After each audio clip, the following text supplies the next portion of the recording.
নবীজি সাল্লাল্লাহু আলাইহি ওয়াসাল্লাম অনেকগুলো কবর দেখে খুশি হলেন। শেষমেশ একটা কবরের সামনে গেলেন। উনার চেহারা মুবারকে ঘাম দেখা দিল। তিনি অস্থির হয়ে পড়লেন। দুশ্চিন্তার চেহারা কালো হয়ে উঠল। হয়রান পেরেশান হয়ে গেলেন তিনি। একজন সাহাবী রাদিয়াল্লাহু তাআলা আনহু উনার অবস্থা দেখে জিজ্ঞেস করলেন, হে আল্লাহর রাসূল, আপনি এত পেরেশান কেন? তিনি অস্থির হয়ে বললেন, এই কবরের বাসিন্দার উপর ভয়ানক আযাব হচ্ছে, এমনই শাস্তি যা ভাষায় বলা যায় না। আহা, এই ব্যক্তির কি উপায়? এই কথা বলে তিনি কবরে হাত মোবারক রেখে দোয়া করলেন, কিন্তু চেহারায় প্রশান্তি এলো না। তিনি বললেন, দোয়া কবুল হচ্ছে না, কোনো রহস্যময় কারণে। সাংঘাতিক বড় পাপ করেছে সে। হুজুর সাল্লাল্লাহু আলাইহি ওয়াসাল্লামের উপর অস্থিরতা বেড়েই চলল।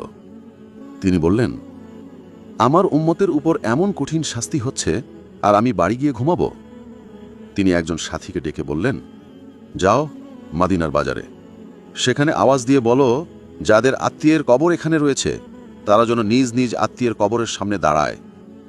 সবাই দাঁড়ালো, কিন্তু আশ্চর্য, ওই কবরের পাশে কেউ নাই। বেদনায় নীল হয়ে গেলেন হুজুর সাল্লাল্লাহু আলাইহি ওয়াসাল্লাম। তার অস্থিরতা বেড়েই চলেছে।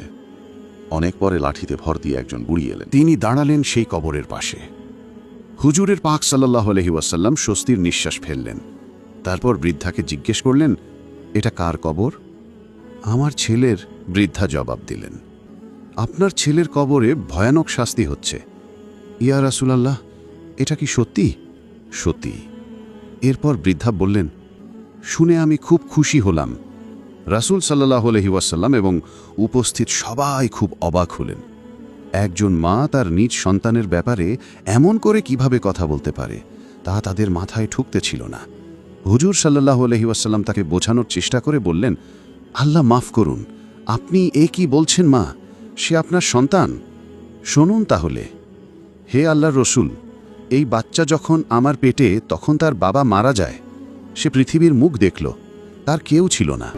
আমি নিদারুণ কষ্ট করে তিলে তিলে তাকে বড় করে তুললাম। সে বিয়ে করে স্ত্রীকে পেয়ে আমাকে অপমান অবহেলা করতে লাগল। একদিন তার বউ কানে কানে কি যেন বলল, ছেলে রাগে অধীর হয়ে মারতে শুরু করলো আমাকে। ক্ষতবিক্ষত হয়ে গেলাম, আমি জ্ঞান হারালাম। হুঁশ ফিরলে আমি আল্লাহর কাছে 2 হাত তুলে বললাম, হে আল্লাহ, তাকে কবরে শাস্তি দাও, দুনিয়াতে দিও না। চোখের সামনে ছেলের কষ্ট সহ্য করতে পারবো না। হে আল্লাহর রাসূল, আমি এখন এজন্য খুশি যে আমার দোয়া কবুল হয়েছে। হুজুর সাল্লাল্লাহু আলাইহি ওয়াসাল্লাম অত্যাচারিতা সরল প্রাণ এই বৃদ্ধার কথা শুনে চোখের পানি চেপে রাখতে পারলেন না। ওনার মুক্তার মতো অশ্রু গাল বেয়ে ফোঁটায় ফোঁটায় পড়তে লাগল।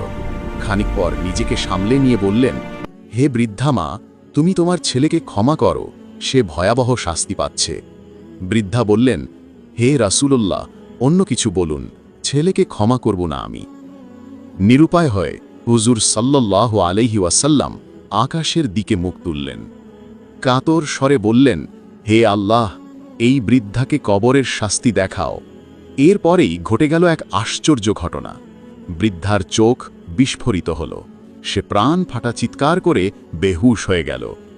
খানিক পর জ্ঞান ফিরল বৃদ্ধার। প্রচণ্ড জ্বরে ভোগা রোগীর মতো থরথর করে কাঁপছেন তিনি।